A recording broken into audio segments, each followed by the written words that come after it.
Build bridges, not walls, to supersize and grow your business. Sharon Horne-Ellstrom here. And this is a great idiom.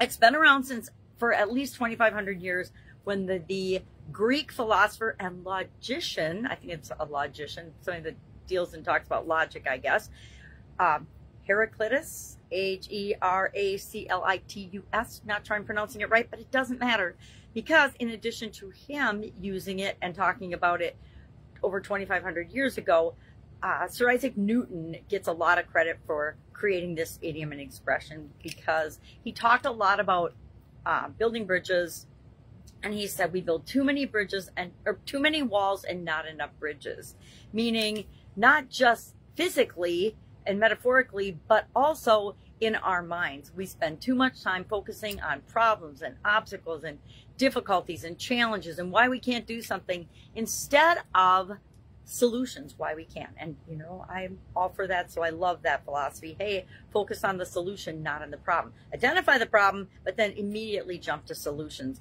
especially when we're building and growing and supersizing our business. Why? Because we're going to run into a whole lot of problems and obstacles and challenges that come our way, like every single day. So we might as well get really, really good at changes and challenges and finding solutions and focusing on solutions.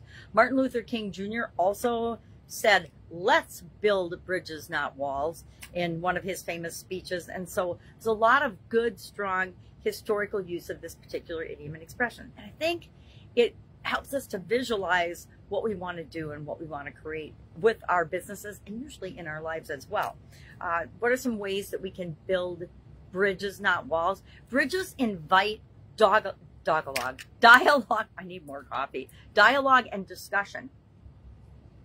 They invite people to contribute, to solve problems, and focus on solutions.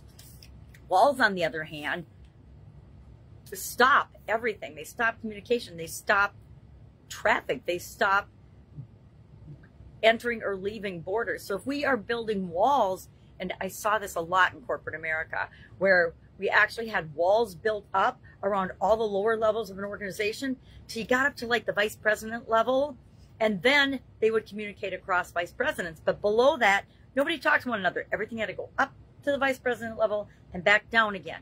Guess how long it took to do anything in those businesses? Forever, which gives anybody who knows about that a competitive advantage.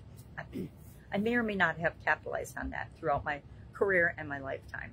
Anyway, it was called the silo effect, and it's just like that. And if you've ever been on a farm and you've seen big silos next to one another, you know that they don't cross products or information or anything until they get up to the top or the bottom, when you can take out the grain and mix them. Same was true with communication flowing across some of the bigger corporations and organizations I work for.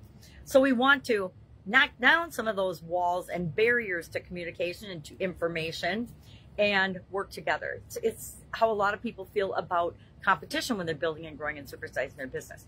Do you really have competitors, or do you specialize in one area of your market and other people specialize in other areas? So the people that you can't serve because they're not perfect for you, you can give to them, and the people that they're not perfect for, they can give to you. So we want to be calm. We want to set boundaries. We want to know what the boundaries are. The boundaries don't have to be big, hard, fast, solid walls that are 1,000,000 feet high. They can just be guidelines, principles. If we know what we're here for, if we know who we serve, if we have a clear understanding of what we want and who we want to help, it makes it easy to decide who's for us and who's for other people, etc.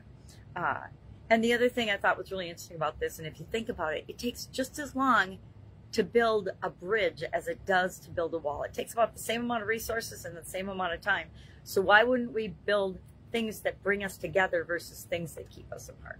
Just something to think about today. Love to know your experience with this particular idiom and expression. Share in the comments below or message me directly. And I'll, of course, be with you tomorrow with another interesting idiom. What does it mean? Where does it come from? And how might you use it to think about and build and grow and supersize your business? Have a great day.